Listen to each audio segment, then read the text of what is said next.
edit. Yeah, we always edit. All right. 1, 2, 1, 2. All right. Welcome back, ladies and gentlemen, to the latest edition of Committed to the Grind. And today we are back after about a month of no recording. And today we have one of the most important guests on the show at the current moment in time, probably the most recognizable person in the school, Florida Gulf Coast commit Jordan Ellerbee. Welcome to Committed to the Grind. All right. And before we get into the questions, Cole, say what's up to the people.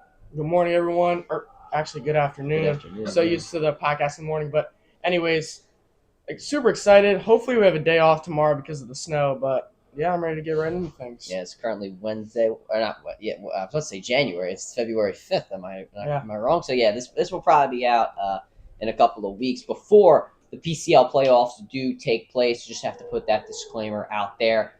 This Friday we will be taking on basketball will be taking on Bonner, and then on Super Bowl Sunday they will be facing Judge. So this will probably be out after those games. But let's get right into the first question here, Jordan. In your video when you committed to Florida Gulf Coast, you talked about how you were dealing with injuries over the past couple of years. So I'd like you to expand on that. Can you tell us how you were able to keep your motivation high in coming back from those type of injuries that you had?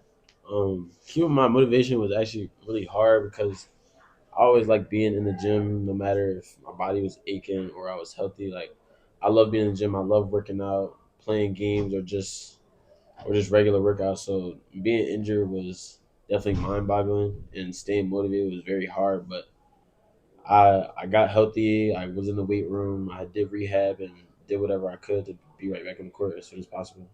So when you just talk a little bit about who motivated you, was it yourself telling you like, okay, I got to do this, or was there people in your life that were able to push you to, have that motivation to come back and ready to roll? I say it's both really. Like once I got injured, I never thought that I wasn't gonna come back better or even more stronger. And the people around me always believed in me no matter if I was injured or not. So I feel like it's equal between both. Cool. So talk about your relationship with Coach Harrigan, what he means to you in this program. Coach Jason actually means a lot to me. I've been playing AAU for him since my sophomore year and then high school. So he's a coach that I'm with almost more than my family. Really, I'm with him every single day for practice, AAU and high school. So he means a lot. Like his teachings, like where I'm at with basketball now, and our relationship this year has even grown further now that I'm a captain and a leader to the team. So seeing how he sees me grow and I see him grow as a coach, our relationship is very deep. I, and I want to try and make this connection here. Did you ever play with DJ Wagner in AAU? No, I never played with him, but like Okay. I was always around in the gym when the scholars was around, so we know each other. Did he help, like, I guess, inspire you, or maybe talk to you a little bit about the game of basketball? Was there any interaction between you both? Well, just seeing the high major guys for that team of scholars, 17U, just to see, it's just like you're so close to the examples that you like. They're where you want to get to eventually. So just seeing them in the gym, how hard they work, and seeing how they play without the cameras being there, without the like nobody is in an actual game, just how they move in practice and workouts, it definitely helps out. All right. And then my next question here: you guys obviously had a lot. You had a lot of talent last year, but there were some complications. You guys lost. Help me pronounce his last name: Tristan Golitin. Gillette. Gillette, right? Olin was trying to help me this morning, but you guys obviously lost him. He was unable to play. Can you talk about the level of adversity you guys faced last year, and then obviously culminating in a playoff loss? The adversity we had to face was great. Losing Tristan was very like it was very important to us. Like Tristan, that's to put in perspective, it's like losing me this year times 10. Tristan was the heart of the team. He was a great leader, vocal on the court. Nobody can replace Tristan on the court. So when we lost him, our whole dynamic of the team, the plays we ran, our chemistry, everything shifted greatly, and we'll always miss Tristan that year. And you guys still were able to make the playoffs and make a pretty decent run in the regular season. How are you guys able to bounce back after that transfer? Just staying together and knowing we all had one common goal, which was try to really go to the plus. And when everybody had that goal, they work hard every day. Um, in practice, take every game seriously. So that's why we made it that far. And we were good as a group. We all knew each other well. And you said that he was obviously a vocal leader for the team. Who stepped up in that role in his absence? In my opinion, I would say Olin a lot. Olin definitely became more like he was already vocal, but 10 times more vocal because Tristan wasn't there. So Olin had to kind of step up as a leader in a way and be vocal in practice and in games more than he usually would be. Cool. So obviously you're number two, but how did the nickname Two Chill start? Is there like a story behind it, or who started it originally? It's not no crazy story. Like Tucha really started from I made it up. I don't know how long ago, as like one of my names on like social media, TikTok, and then it kind of just stuck out. And then who really pushed it was Olin. He started calling me that name, and everybody just started following. And this year is a lot of people call me that instead of Jordan, so it's pretty cool. You know, Anthony over there, who's listening in, is a big fan of the name. But nonetheless, we know earlier in the year you committed to Florida Gulf Coast, and you obviously have to get into that. You were recruited by a bunch of different schools. What made you finalize your decision on FGCU? FGCU is a very good school. Academically and it was mainly like they were very family oriented. They believed in my game. How they play the game. They like to play fast. The coach, I was really cool with the coach and the assistants. I felt like they cared for me a lot in a sense. So just that trust and that togetherness and family oriented program really made me make the decision that it was going to be the best for me. Did the Florida weather have anything to do with it? It's getting a lot very cold here in the past couple of weeks. If I'm being honest, like the other stuff is just perks. Really, like I really like because I want to make it to the next level. Choosing a college was really for that sole reason is to get to the next level, get higher, and the main goal, which is try to really go to the NBA. So the weather is definitely a plus, and making my decision like Tristan and the people I know there and the weather, it played a little bit of a factor, but not great. It's more of a perk. Now, one last thing here before I turn it over to Cole. You said your end goal is to get to the NBA. And on this show, we've had a lot of differing opinions. We've had guys like Ramir Hardy come on here and say maybe the end goal is not to go to the pro leagues. Can you talk a little bit about like how I guess you athletes have different end goals and maybe why the goal is not to always get to the next level, that being the pros? Because anything can really happen at any given point, whether it's injury or just things don't go your way. So you'll just always have to be ready for like something to fall back on, or just always learn new things, always be connected with people, always have great relationships. So just in case anything happens, there's also another way. Cool. So who are the people you attribute most to your success? Obviously, you contribute yourself to a lot of that, but is it family? Is it coaches? Is it teachers? First I would say my mom and my dad. Like they're very, very involved in my basketball life and regular life. My mom has worked me out countless amount of times in the mornings, after just shooting.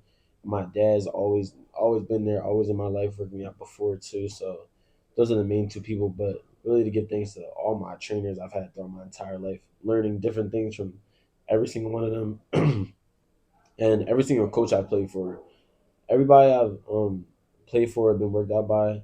I just take little by little, and then the game I have now is just all of that combined is all come together.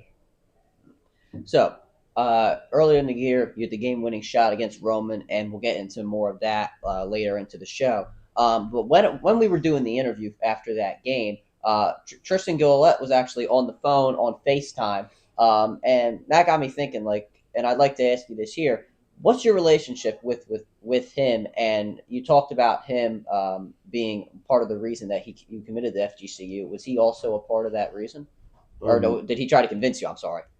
he was definitely part of that reason, just to see that they wanted what's best for me, and I put my trust in him a lot. But to go on my relationship with Tristan, he wasn't just one of my teammates or just one of my friends. Like he was one of my best friends. Like I he's in my main friend group. He's very close to me. My whole family knows him. He knows my family. I know his. We hang out. We hung out with each other countless amount of times outside of school. We were with each other inside of school. Even when he left for George School, we're always on the phone. Even now, I was just on the phone with him the other day. Like we're very very close, and we're excited to be back on the same team. That's why I really dedicate this year for him. And last year I dedicated to him. Like that's really my best friend. So you talk about how you have a great relationship with him out off the basketball court. How do you think that translate on the basketball court? And then the second part of the question, how do you think that's going to translate to the next level? I feel like that it'll translate very well when teams you typically see when they have chemistry outside of the court that's very good. On the court, it's even better. You trust your teammates a lot better. Like for instance, this year is a great example. I feel like this year's team is more together than any team the prep has ever been on in my 4 years. So just because we're all cool, even the people who don't play like that, we're all cool outside the court a lot, and we joke a lot, and we are very together on the court. Just makes it 10 times easier to trust each other, and like trust that we all have one end goal, that's to win. Owen's very involved in the social media game as well. We've seen a couple of his posts on social media. Are you involved in any of that sort of stuff with his TikTok and all that? Oh, his TikTok. Is that like I've seen some of these, and these are getting thousands and thousands of millions of views. Are you involved in any of this stuff? Um. I am a little bit involved, but they take it upon themselves to really figure out what they're doing with videos to really post. So I can see that. it's a team thing, so we all think it's funny and it's fun. I agree. All right, Cole, go ahead. I guess I'll stick with FGCU here. So not only we talked about Tristan already, but Darren Williams, he's from the PCL, and he also is already at FGCU. I don't know if you have a relationship with him. Just talk about him a little bit. Darren D. Will, he's pretty cool. Like just to go somewhere where people are around the way who you can connect with and have things in common is always great because some people out here are going to different colleges where they have no idea who anybody is and all these different personalities are not from where you're at. So just because there's a lot of people at FGCU who are around the area, I felt very comfortable, and that's part of the reason why I chose it. Like my teammates, the coaches, they're all even most of the coaches are from out here, so it's I can connect with them in all types of ways, whether it's on the court or off the court. All right. And now let's talk a little bit about the guys on this team here. Olin, Jaron, you guys are obviously the big three right now. You guys are all trying to play great at the next level. Can you talk about your relationship on and off the court with both of them? On the court, like with throughout the 4 years or just this year so far? Over the 4 years. Over the 4 years. Me, Jaron, and Olin have known each other since probably summer after 8th grade. We were a little close our freshman year, but because we were in the same grade where we had the same classes and our relationship only grew as time went on. So last year our relationship really grew because we started hanging out outside of school wise last year and it helped on the court, which means like this year, on top of that, this is 2 years now of us really, really being together, really, really talking to each other and hanging out with each other, not just while we're at school, but off the court. So that helps a lot. And it helps trusting them now. I trust Olin and Jaron way more. If something's not going my way, I can go to them and tell them, "Yo, I need you to step up because I can't right now." Yeah, so it just helps trusting Jaron and Olin now on the court even more.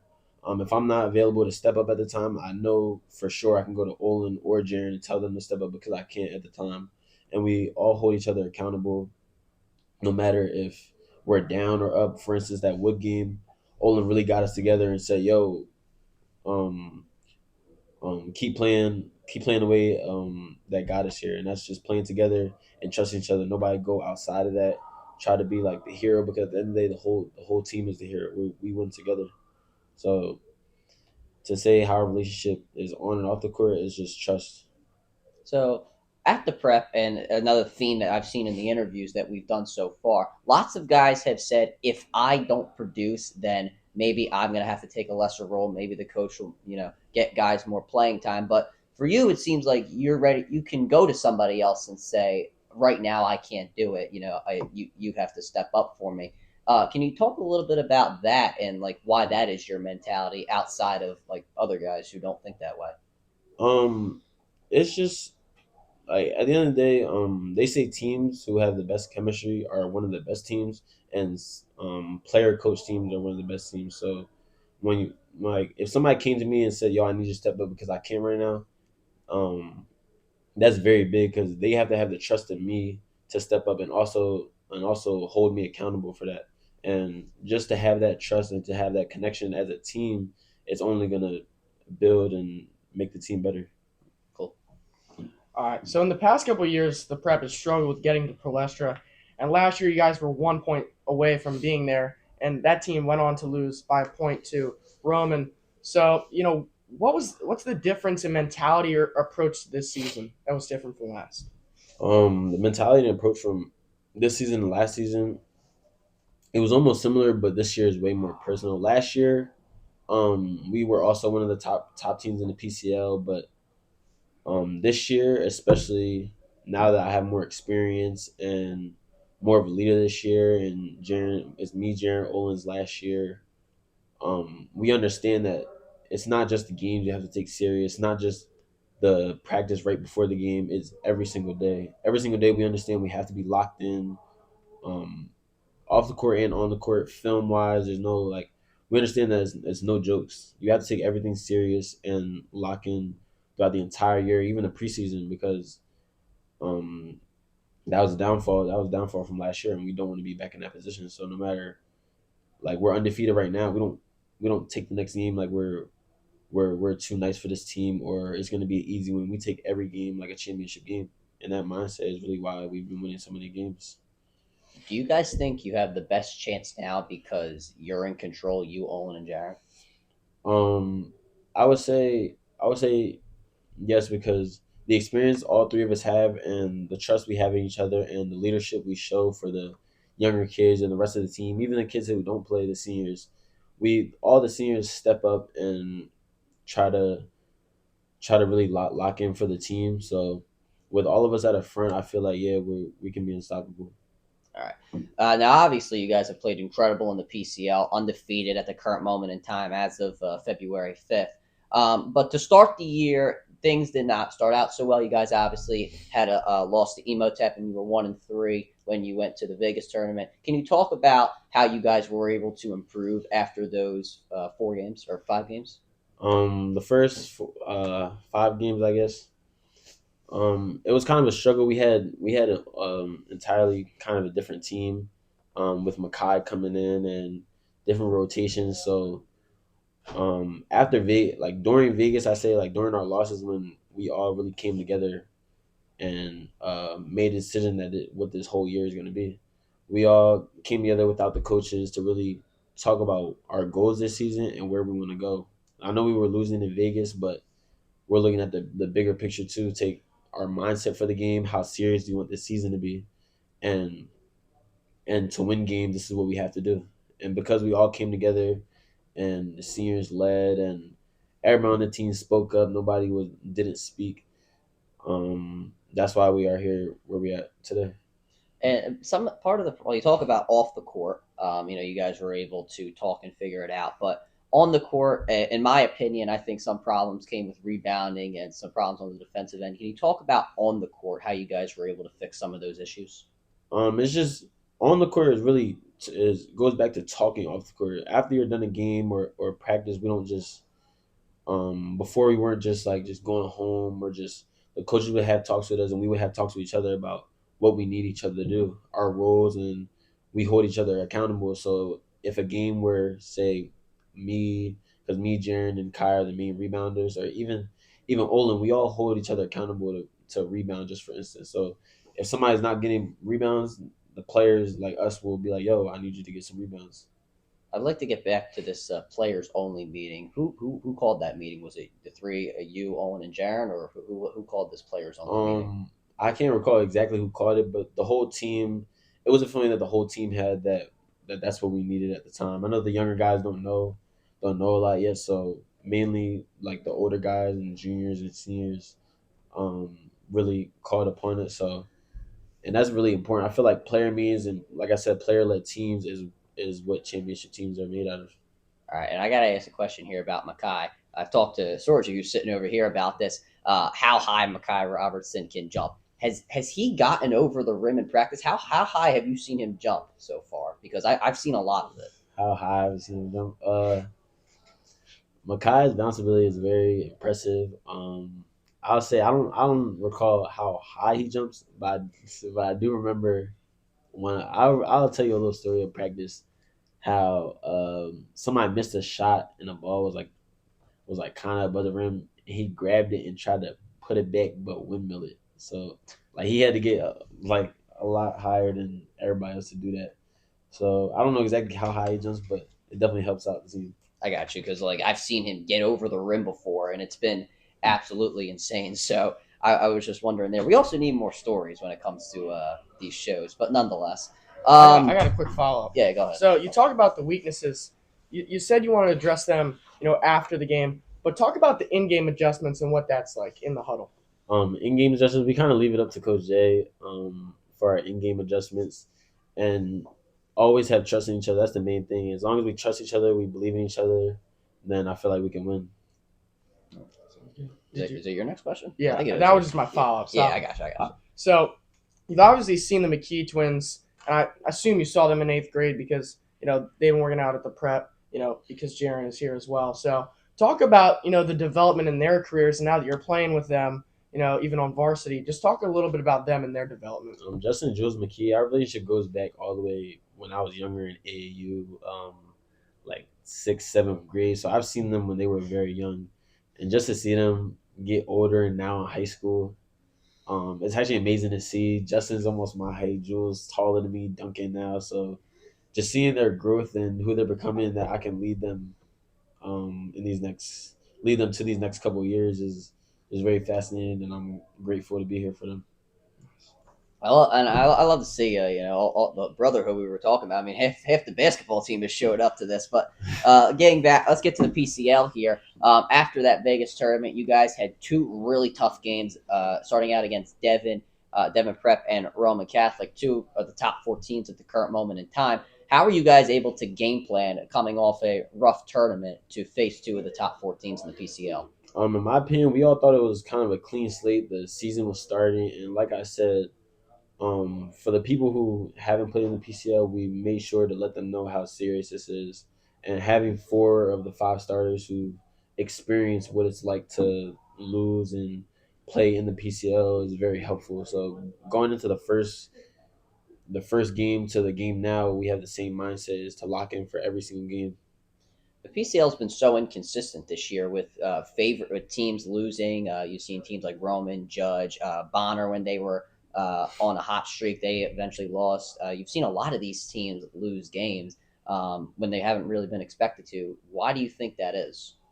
Um, I actually, in my opinion, I don't really know why that is, but I know why we are winning so much is because we never doubt ourselves, whether we're down by 10, as you see in the Wood game, whether we're down or we're up, we always stay locked in and we always trust each other. So maybe it's a lack of that, maybe it's a lack of coaching. I can't speak for the other teams, but I know why we're winning so much.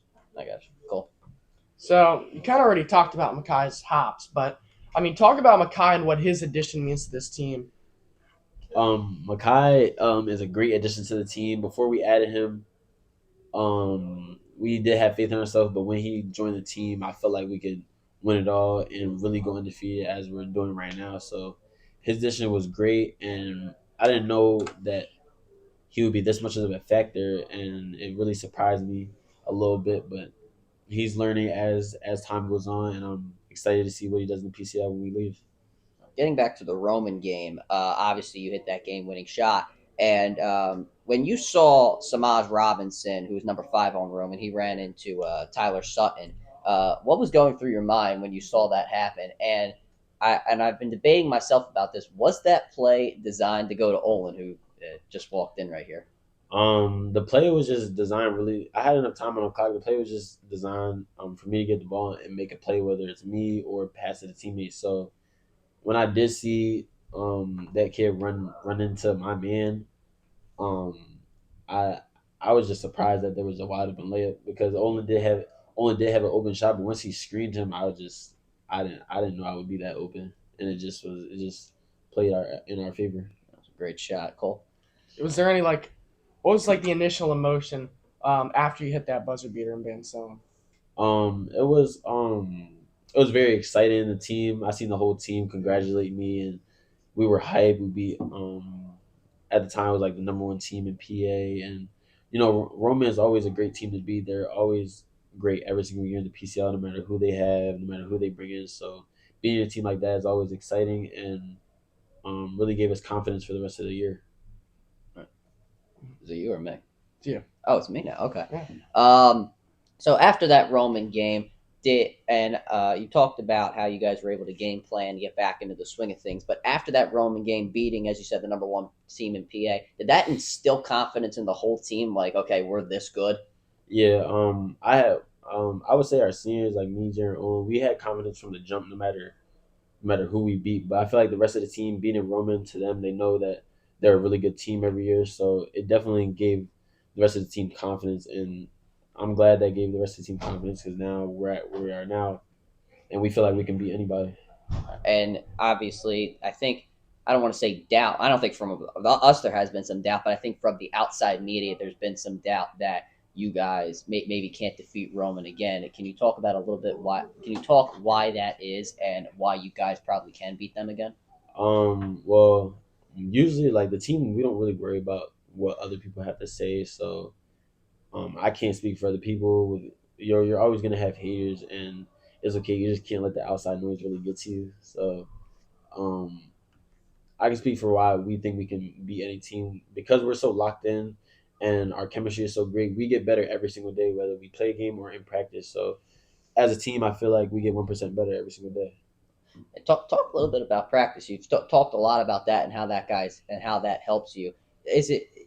I guess I'll make you pick here. Has it been more of the games or has it been more of the practice that has developed this team chemistry?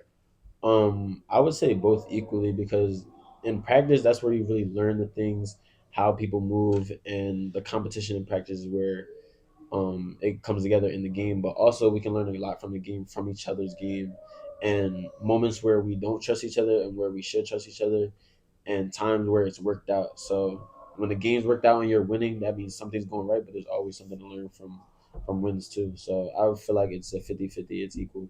Cool.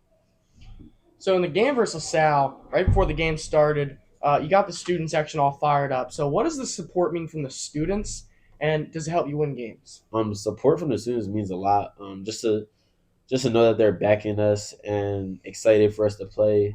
It's exciting to play when our student section is there. So um, they mean a lot to us, and does it help us win games? Yes, it raising the energy definitely helps us build confidence in each other and in ourselves, really. So the student section plays a great role in our wins.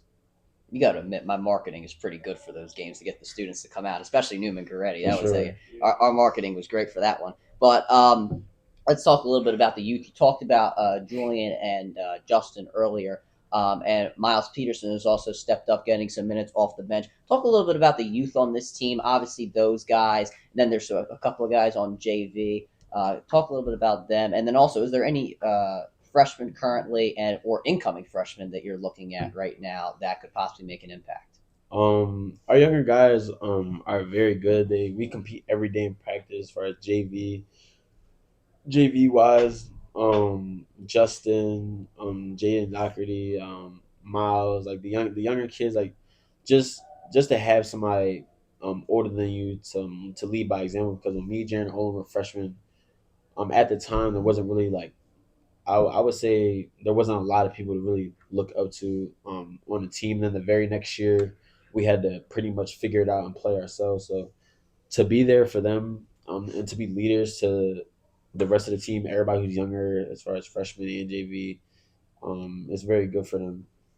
So then I say like freshman team is very good.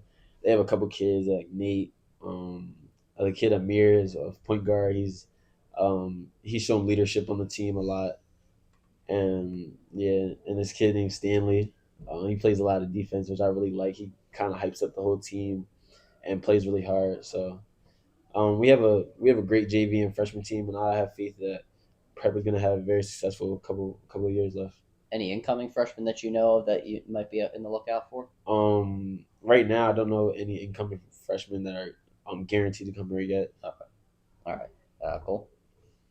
Uh, so as you know, PCL playoffs completely different atmosphere. Does your game plan change at all knowing the more defensive intensity and all the shifts of momentum with the student section?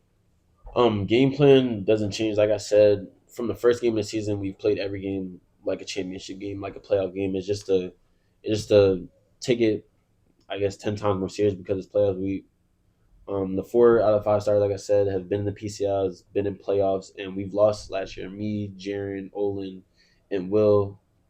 We know exactly how it feels to be in that position of losing and letting the game come to the last shot. So just to stay locked in the whole 32 minutes, or even if it goes overtime, just stay locked in and trust each other at all times. Play hard for 32 minutes and trust each other, and that's what's going to get us a dub. Cool. What does the word resilience mean to you? Resilience, it really means just to always stay locked in no matter what's going on, and especially when things are down, just always be resilient enough to get back up to where y'all just were. And the Wood game really showed us. Wood really did test us. I'll give them that. So that game we definitely did have to be resilient, and I'll shout out my man's Olin to really push that to us in the fourth quarter and in overtime to really take over and revert back to the ways that got us to where we are. All right, guys, that will do it for the latest edition of the CR7 podcast. Jordan, thank you so much for coming on the show. We really appreciate it. Good luck to you guys rest of the way. Hope you get the PCL MVP. We'll be rooting for it. And yeah, that'll do for the latest edition of the CR7 podcast, guys. We will see you later. Sir, thank you.